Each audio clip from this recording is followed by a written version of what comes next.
Então, criancinhas, estamos gravando. Feliz Natal, boas festas. Tá acabando, gente. Tchau, 2020. Uhul.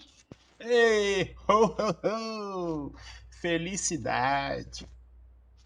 Época de comer bastante, comer bem, né? Estar com os seus próximos, não coletivamente, porque vocês sabem que o negócio ainda não é bonito, né? Por favor. Por favor, hein, crianças? Então, gente, como combinado, nós vamos continuar nossas revisões para a prova do Enem. E a gente vai pegar agora a frente E, que é a última da apostila de vocês, não é isso? E aí nós vamos trazer aí algumas questões, né? Lembrando que se alguém já viu alguma questão da apostila, começou a fazer e teve alguma dúvida, pode mandar já, que a gente vai direto para a questão. Eu não lembro em qual página, de novo, tá certo? Acho que já é 80, quase 90. Se alguém achar aí, me fala aqui, manda no bate-papo, ou pode falar aí no microfone, que é pro colega. 215. Nossa, por que eu falei 90? Ah, porque eu só baixei a prova de ciências da natureza, eu não baixei a apostila toda. Página 215. Alguém já tem alguma pergunta? Tô desligando minha câmera, hein? 3 segundos. Sumi! Fui! Ho, ho, ho. Depois eu ligo de novo, tá bom? Essas questões propostas à frente tem umas coisas bem legais. Algumas questões que são bem comuns, que eles abordam questões do senso comum, que nem sempre o que é senso comum é a visão científica. E aí eles trazem até algumas curiosidades para quem não tinha muita noção. Mas você, que tem um bom conhecimento básico de química ou avançado, ó, consegue resolver sem muito mistério. Vamos lá, Ide. Passa. Então, ó, vou começar aqui no começo mesmo, óbvio, né? Mas eu vou dar um pulo daqui a pouco para algumas questões, porque tem umas propostas aqui de questões falando de radioatividade. Então é bom a gente relembrar também, né? Já que faz parte dessa questão. Essa frente E, ela lembra muito a frente A em alguns aspectos. Fala de química geral, da química básica, um pouquinho de atomística e algumas questões de bioquímica que nós abordamos agora nessa reta final aí. Então, por exemplo, a questão número 1, questão bem, como a gente resolve, vai direto para o comando. E olha que está bem pobrinho esse enunciado, né? Ele quer saber por que muita gente ainda utiliza o barro, né, os vasilhames de barro, né, os filtros de barro, por exemplo, né, para conservar a água a uma temperatura menor do que a do ambiente. Correto? Gente, aí você tem que trabalhar o óbvio, né? Você tem que dar uma olhada nas alternativas, porque nem sempre a alternativa. Vai ter umas alternativas, às vezes, que elas são meio que absurdas, não é isso? Mas, na verdade, o que ele quer que você descubra aí é a explicação científica do vasilhame de barro conservar a água a uma temperatura menor do que a do ambiente. E aí, gente, se você pensar em natureza ou fenômenos naturais, pensa comigo, num fenômeno natural, no ambiente onde a gente vive, é fácil ou é difícil a gente impedir a troca de calor? A troca de calor entre os ambientes é um fenômeno natural, porque se você parar para pensar, o isolamento, né, já é algo muito peculiar. Por exemplo, a gente vê situações de isolamento dentro dos organismos vivos, né, a questão do acúmulo de gorduras numa camada da epiderme, ou então alguns hábitos para tentar evitar essa perda de calor. Ou então, dependendo da necessidade, do ganho de calor. Mas o isolamento natural é um fenômeno muito difícil de se garantir, certo? Se a gente pensar ali do barro e fazer com que a água dentro do barro tenha uma temperatura menor do que a do meio de fora, só tem uma suposição. É exatamente alguma questão relacionada ao isolamento. Mas a gente tem que olhar direitinho algumas algumas alternativas, né, a gente discutir. Por exemplo, a letra fala que o barro isola a água do ambiente, mantendo-a sempre a uma temperatura menor que a dele, como se fosse um isopor.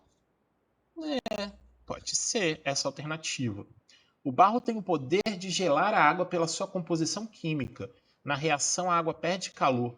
Que reação que está acontecendo? Eu não sei de nada, não. Tá certo?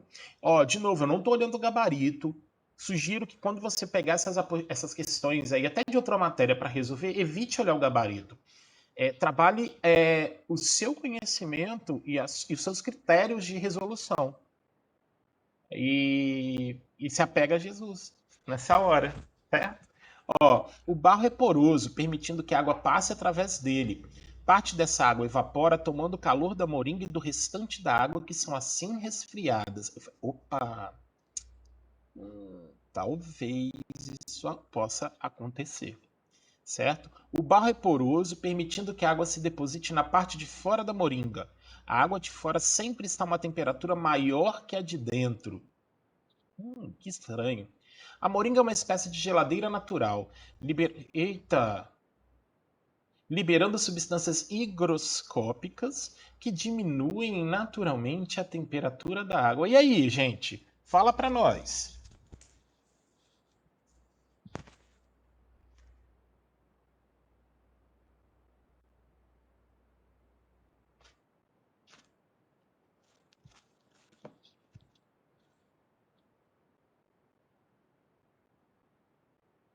O que vocês acham?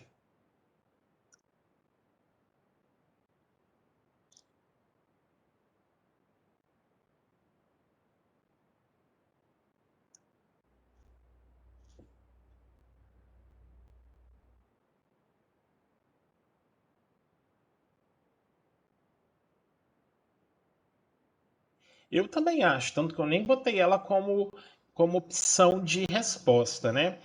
A água se deposite para a parte de fora da moringa. A água de fora sempre está a uma temperatura maior do que a de dentro. Gente, alguém confere aí qual é a resposta? Só para a gente chegar aqui numa conclusão. A resposta é a letra C. Então, vamos lá. A questão do isolamento é aquilo que eu estou falando, um processo natural é mais complicado. Ali a questão do barro é poroso, permitindo que a água passe através dele e parte dessa água evapora tomando o calor da moringa, tem até a lógica científica. Vamos ver o porquê que as outras opções. Mas Samuel, se for poroso, não significa que ela tem buraco para a água vazar. Os poros eles vão sendo preenchidos. Não se esqueça que nesses poros ali, nesses pequenos canais por onde a água for passando, ele acaba funcionando como um tipo de filtro também. Então esses poros eles podem ficar obstruídos depois, certo? Eu estou falando assim, esse tipo de questão que aparece ali no começa número 1, no modelo de prova atual, ele não é considerado, porque falta informação. E aí você tem mais de uma opção que te dá margem de suposto acerto. Se você pensar na letra A, que o barro isola a água do ambiente mantendo sempre uma temperatura menor que a dele, como se fosse isopor, por exemplo, mantendo-a sempre a uma temperatura menor que a dele. Se você ler rápido aqui, você boia um pouquinho. Mas aqui, pelo que eu estou lendo, parece que ele está falando que a água do ambiente tem uma temperatura menor. É ou não é? Ó, o barro isola a água do ambiente, mantendo-a. Esse A se refere a quem? Para mim, se refere ao ambiente, a uma temperatura menor. Quer dizer, já tem a questão do português aqui. Eu já falo que essa é uma questão de nível intermediário para difícil, correto? O barro é poroso, permitindo que a água se deposite na parte de fora da moringa. Gente, aqui é a questão que o Samuel comentou, senão a água vai sair sempre toda do negócio. E não é essa a nossa intenção. certo? Então a gente vai chegando numa opção, mas é uma questão bem complicada. Hoje ele precisaria passar um pouco mais de informação, correto? Para a gente poder chegar a esse tipo de resposta, tá bom? Uh, vamos aqui na questão número 4 rapidinho, para a gente falar um pouquinho de métodos de separação, certo? Aqui está falando de atividades práticas da ciência, mas a gente. Opa, perdão, a gente já falou, mas se o barro fosse. Ah, não, a gente já comentou sobre isso, perdão. Então, uma das atividades práticas da ciência é a separação das substâncias presentes em misturas. Quando a gente estudou isso, eu fiz uma pergunta para vocês. Por qual motivo a humanidade quer separar os componentes de uma mistura? Vocês se lembram? Vamos ver se alguém se lembra.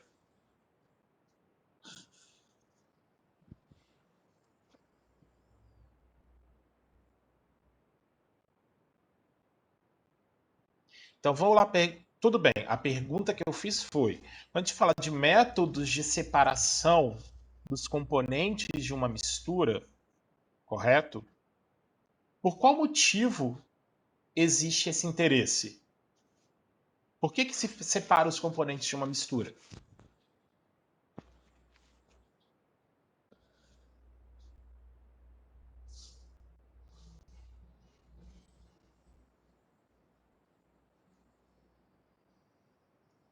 Fala a terceira série.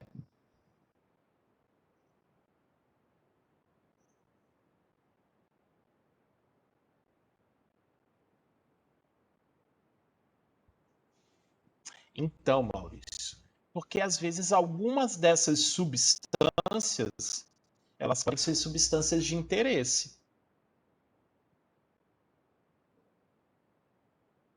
Então, se ela tem um interesse financeiro, possa ser importante a gente tentar recuperar algumas dessas substâncias, ok?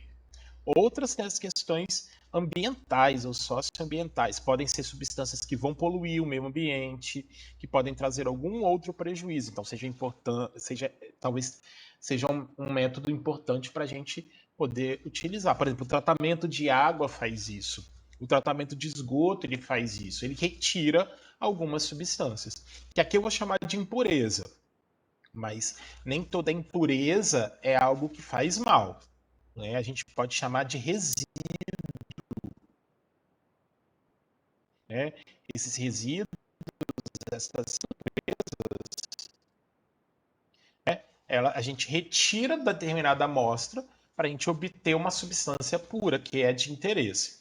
E aí, quando a gente falou das misturas, a gente falou de mistura homogênea e heterogênea, e a principal diferença que a gente tem, eu falava com vocês assim, é quanto ao número de fases. Você identifica quantas fases tem, mas eu dei uma dica numa época, vamos ver se vocês vão se lembrar. Eu falo assim: pensa no processo de separação.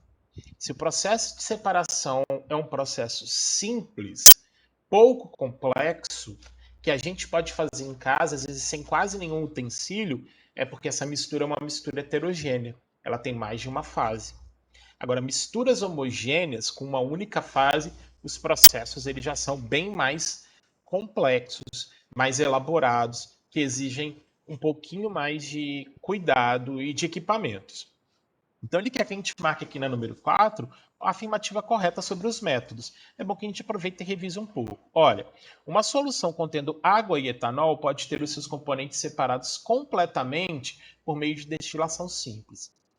Nunca, nem por destilação fracionada, a gente consegue separar 100% completamente a água do etanol.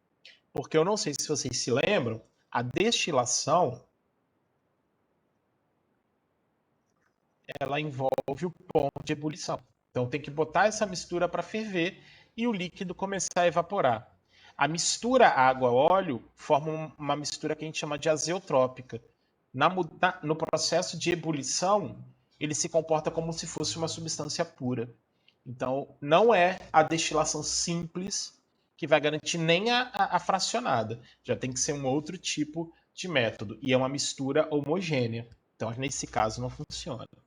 Na letra B tem um detalhe muito importante aqui para a gente observar, que ele fala de um composto químico em que eu posso separar os elementos que constituem ele com um ímã. Impossível.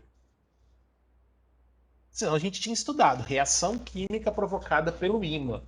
E isso a gente nunca falou. O ímã ele vai separar substância, ele não vai separar componentes. No caso do sulfeto de ferro ali, a gente trabalha às vezes com a pirólise, que é botar fogo no negócio, fornecer muito calor, aumentar muito a temperatura e essa energia fornecida ela pode romper as ligações entre o ferro e o enxofre ali. Então nessa letra B, errado.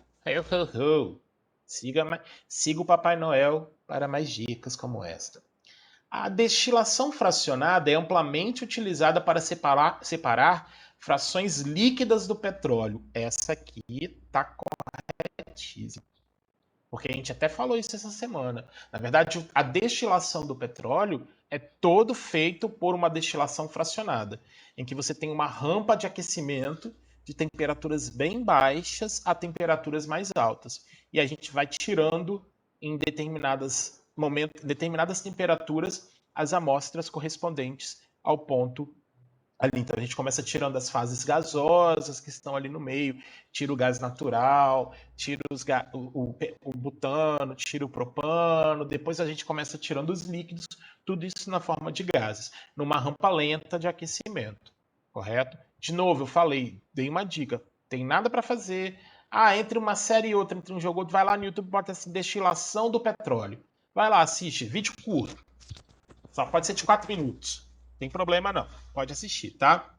Na letra D fala assim: em uma mistura contendo solutos NaCl e KNO3, totalmente dissolvidos em água, a separação dos sais pode ser feita por centrifugação. Jamais. Se eles estão dissolvidos, a mistura é homogênea. A centrifugação é para uma mistura heterogênea. Se eu tivesse um desses sais ali não dissolvidos, era mais fácil, que a centrífuga ia jogar esse soluto não dissolvido para o fundo. E o último diz assim, que peneiramento e catação não são considerados processos de separação. Deus que me livre. A catação, inclusive, foi o exemplo que eu dei relacionando com a reciclagem. Quando você separa o lixo, isso é vidro, isso é plástico, isso é orgânico, você já está aplicando a catação. Mas ali eu não estou separando componentes, eu estou separando resíduos. Mas aí é uma das etapas do processo, certo? Catar a espécie específica está num processo ali. E a peneiração, sim, a gente consegue separar componentes, né? Podem ser misturas. Eu quero separar o arroz da palha. De repente a peneira. Os grãos grandes dos grãos pequenos. E aí eu uso lá uma peneira com uma tela menor de diâmetro e consegui chegar. Vocês estão quietos, gente? Vocês me largaram aqui sozinho, foi? Olha que só ganha presente quem é o bom menino. Ó, boa menina.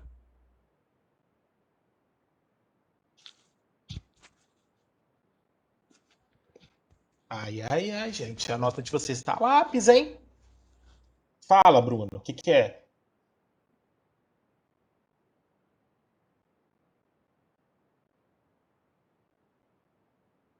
Eu pensei que você queria perguntar alguma coisa. Gente, vamos lembrar aqui rapidinho de uma coisa. Quando eu falo de radiação,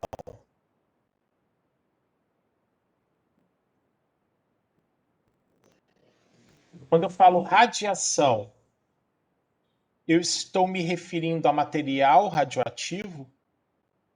Sim ou não? Isso, não, tá? Porque eu tenho vários tipos diferentes de radiação, que depende ali, principalmente se for radiação eletromagnética, de um comprimento de onda específico, de uma frequência específica. Então, quando eu falo de radiação, não necessariamente eu estou me referindo a material radioativo. Entretanto, o material radioativo emite radiação. Qual tipo de radiação? Vários tipos. Quais são as radiações características do material radioativo? Aí sim nós temos. Cadê? As partículas alfa e beta, e os raios gama. E essa aqui são radiações específicas de material radioativo. Se você chega para mim e fala assim, chega numa questão do Enem e fala assim, o satélite 14, lançado pelo país, viaja ao sistema solar e detectou a 850 milhões de anos-luz uma radiação infravermelha característica. Falou em radiação infravermelha. Significa que é de um material radioativo? Não, de forma nenhuma. Agora, se é um dispositivo que consegue capturar a não sei quantos anos-luz de distância raios gama, opa, aí nós temos um tipo de radiação de um material de origem, uma radiação de origem desse material. Então fiquem atentos a esse critério. Há um tempo atrás, quando assim, no pré-antivacina, né, no pré-antivacinossauro, vamos dizer assim, existia muita gente falando por exemplo, do forno micro-ondas. Que o forno micro-ondas ele pode causar isso, que ele pode causar aquilo, que ele pode causar um monte de problema. Se tiver vazamento da radiação. Gente, e aí a pessoa associa o termo radiação a material radioativo. E não é isso. Não é isso. A radiação, o micro-ondas é um comprimento de onda específico que atua diretamente na molécula de água. Ele só agita a molécula de água. Agita, aumenta a sua temperatura e por transferência de calor, esse calor vai passando para os outros alimentos. Não necessariamente vai causar câncer, vai estragar a comida e vai fazer uma série de coisas. Tá certo? E é esse tipo de, às vezes, de informação que eles gostam de questionar. Porque o 5G é uma frequência assim que tá usando, que vai, sabe? Por favor, né? Ó as bobeiras. Não vai nessa onda, não. Quem tem medo de avanço tecnológico, ou é gente que não entende, ou é gente que tem interesse por trás. Quem não entende, a gente trabalha explicando. A gente busca informação. Correto? A gente não pode temer o desconhecido. Que é exatamente esse é o trabalho de muitos da ciência. É descobrir o desconhecido, entender o que não se sabe. E a gente tem que divulgar isso também. Então, se você não sabe, a gente busca informação. Exatamente para também não começar a propagar notícias falsas, informações falsas. Certo? Então, fiquem atentos a esse tipo de informação. Porque, por exemplo, a questão número 5, que está aí, está falando ali de um material radioativo e da irradiação que foi usado para esterilizar. Quando a gente fala de irradiação, significa dizer que recebeu, talvez, né, poderia até ter recebido uma radiação de origem nuclear, mas ela não teve contato com as partículas, correto? Mas, na verdade, a irradiação é outra coisa, beleza? Então, a gente tem que ficar muito atento a esse tipo. É isso que eles, às vezes, gostam de perguntar. É exatamente confrontar o senso comum com a evidência científica. E aí a gente tem que prestar atenção que muitas vezes no senso comum a gente tem alguns absurdos. Então aí a questão está falando exatamente o quê? Que uma companhia aérea negou-se a transportar material médico por exportar um certificado de esterilização por irradiação. E ali, obviamente, quer saber, a decisão foi equivocada, pois. Então a gente tem que saber direitinho. O texto ainda fala assim: é o que vem a ser o material radioativo, quais seus efeitos, consequências e usos da irradiação. A irradiação, você recebe um tipo de radiação de origem nuclear que não é nenhuma dessas. Quando você vai fazer o raio-x, por exemplo. Então, o material nuclear ele pode emitir qualquer tipo de radiação. Essas que nós comentamos, elas são específicas desse tipo de material, correto? E aí você vai olhar ali direitinho e achar a resposta. Uma outra coisa boa de se lembrar é a questão do tempo de meia-vida. Isso aí eu acho que vocês também estão bem tranquilos a se resolver e trabalhar esse tipo de questão caso ela caia, né? Ainda mais, novamente, eu aponto, a prova de ciências da natureza é no dia de prova de matemática. Eu ainda vejo a possibilidade deles trabalharem um pouco mais de cálculo na prova de ciências da natureza, já que esses raciocínios eles estão juntos, certo? E eu acho que está falando aqui, por exemplo, na indústria nuclear, os trabalhadores utilizam a regra prática de que radioatividade de qualquer amostra se torna inofensiva após 10 meias-vidas, né? Após 10 decaimentos. Indique a fração que permanecerá após esse período. Gente, que é simples, é só você fazendo. Existe uma expressão matemática para isso. Mas eu não lembro qual é. Mas na verdade, eu faria exatamente. Eu tenho 100%. Vou botar a porcentagem para adiantar. Teve um de 100%, eu caí para 50%. Tive mais um decaimento, 25%. Tive mais um decaimento, 12,5%. Tive mais um decaimento. Você teria que fazer isso 10 vezes até chegar no valor correspondente ali. Alguém consegue, ou já fez, ou já viu a resposta, ou consegue já falar, adiantar para a gente ali?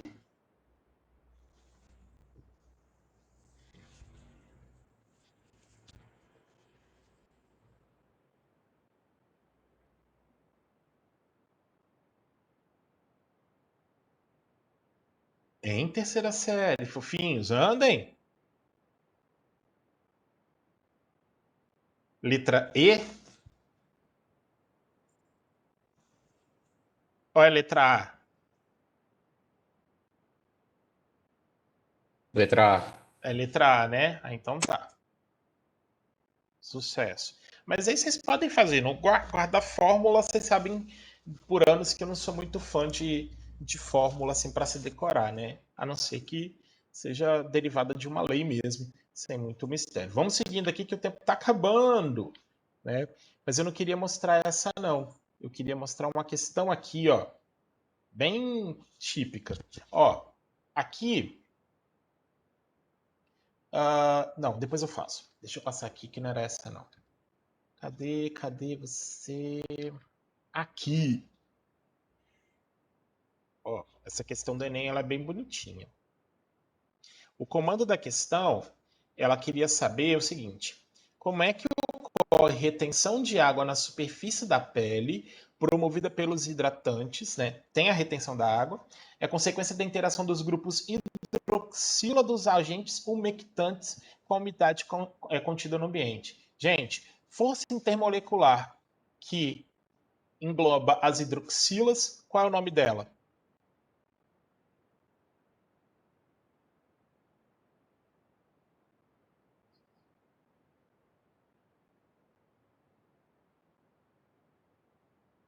Força intermolecular, que envolve as hidroxilas, que envolve o hidrogênio ligado ao oxigênio. Não é covalente. Covalente é a ligação entre os átomos. Aqui eu estou falando de forças intermoleculares. É a ligação de hidrogênio, a letra E. Tá? Ligação iônica tá aqui, ó. Ligação iônica entre metal e ametal, não é isso? Ligação covalente tá, são esses tracinhos que aparecem aqui. Aqui ele está querendo interagir a substância umectante com a água. Então eu estou querendo interagir duas moléculas diferentes. Aí a gente mexe com força intermolecular. Você viu, sabendo só um pouquinho, você já faz essa questão em menos de um minuto. Então não se esqueçam, vá direto para o comando. A prova do Enem toda tem um comando. Esse comando normalmente surge e aparece antes das opções. Dependendo do comando e do seu conhecimento prévio, você não precisa nem ler o texto. É tudo balanga-beiço e a gente ganha tempo para ir ao banheiro, caso sua bexiga seja solta. Olha a questão 16, que a gente falou de biomoléculas esses dias, né? Então vamos olhar aqui, que é umas questões para afirmar aqui quais são as corretas, né? Vestibulares antigos, né? Vestibular da Universidade Federal do Rio Grande do Sul. Ó, o açúcar extraído da cana-de-açúcar é a sacarose, que é um disacarídeo composto de glicose e frutose. Bem conteúdo. Isso aqui está correto, né? A sacarose é um disacarídeo. Mas vamos ver se vocês se lembram. Disacarídeo sofre hidrólise? Sim ou com certeza?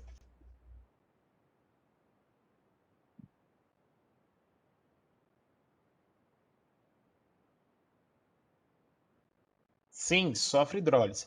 A glicose é um monossacarídeo, sofre hidrólise?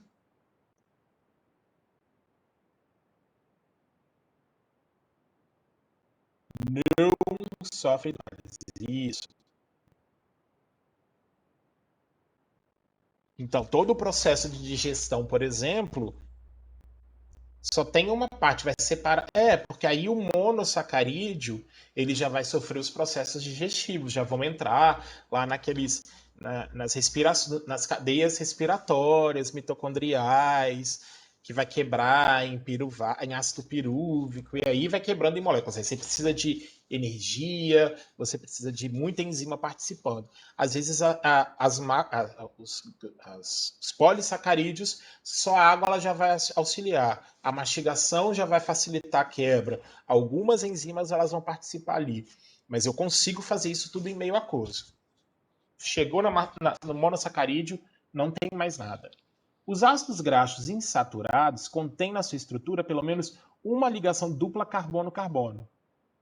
O que vocês acham? Química orgânica, 100%. Correto. Né? Ácido graxo insaturado tem que ter pelo menos uma dupla. E a gente já comentou sobre isso, que inclusive é essa questão que aparece na apostila. Essa representação dos ácidos graxos, né? Que indica para a gente o número de carbonos presentes na cadeia desse ácido graxo, 2 pontos, e na sequência o número de insaturações presentes na cadeia. Lembrem-se que esse ácido graxo é um ácido carboxílico de cadeia longa, altamente hidrofóbico, certo? Porém, essas insaturações permitem pontos de ataque do oxigênio. As reações de oxidação, no caso aqui, é a reação com oxigênio. Eu posso quebrar essas moléculas e formar outros compostos. Tá? No número 3, diz assim: as ligações peptídicas são sempre rompidas no processo de desnaturação das proteínas. E aí? Vamos ver se vocês se recordam. Uma das últimas aulas que a gente teve. Sempre? Não.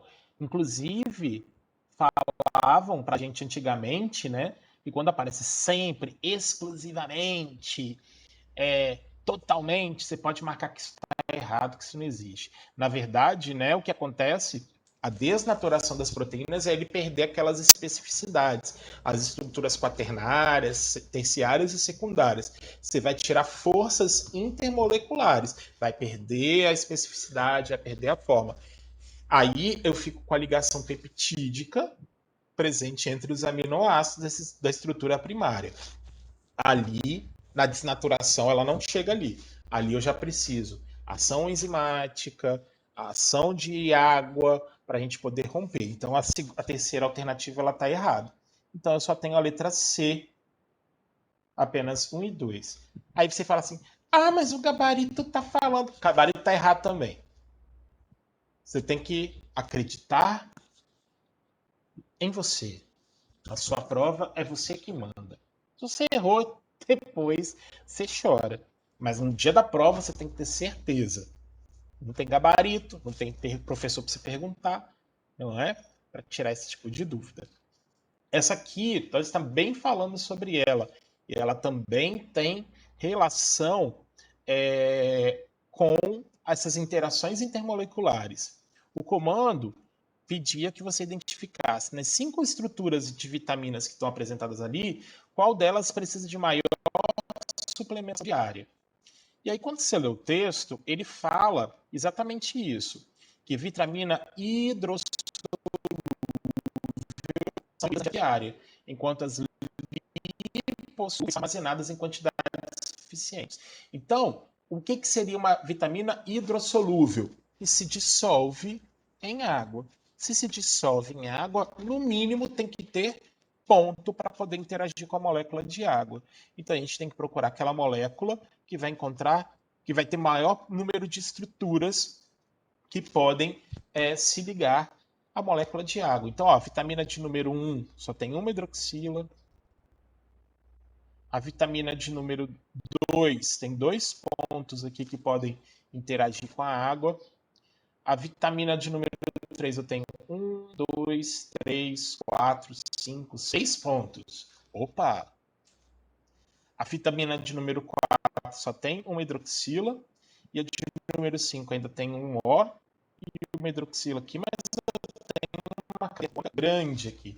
Então, batendo o olho, se eu quero algo hidrossolúvel, eu preciso ter pontos para interagir com a molécula de água. Eu vou marcar número 3. Lembre-se que quando a gente fala de lipossolúvel, eu não estou me referindo à característica hidrofóbica, tá?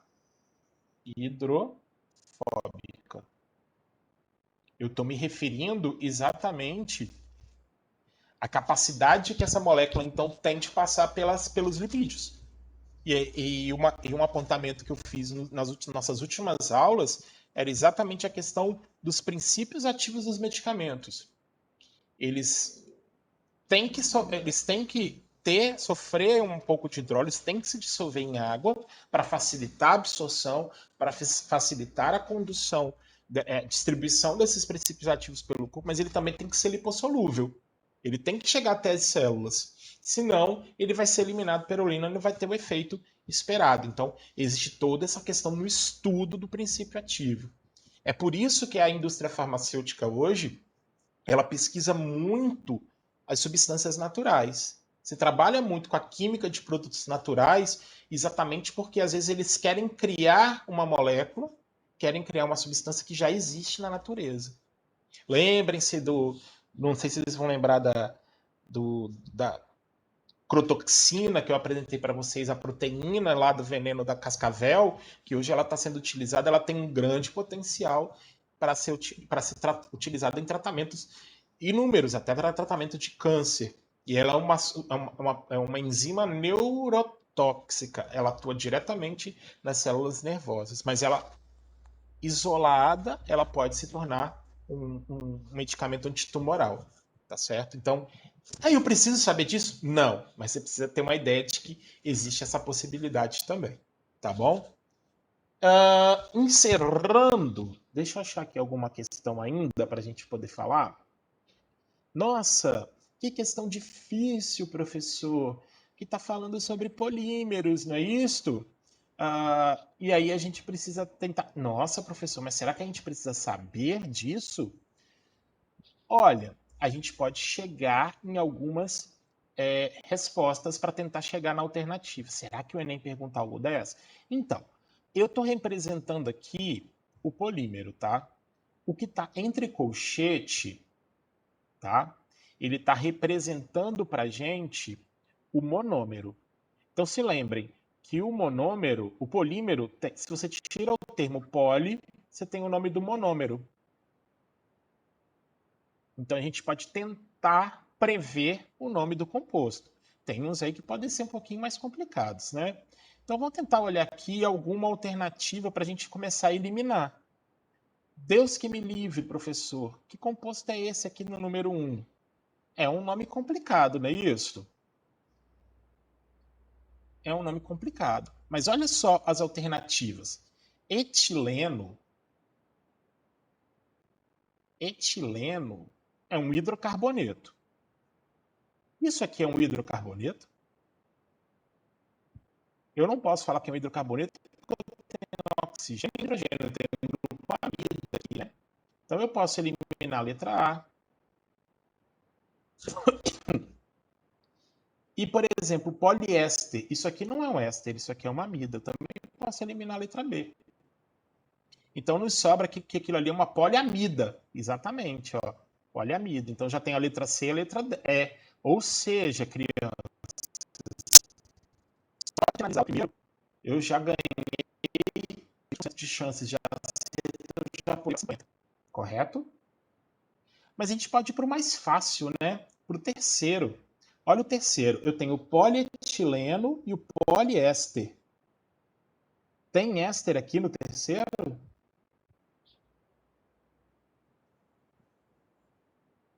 Não. Então eu achei a resposta a letra C.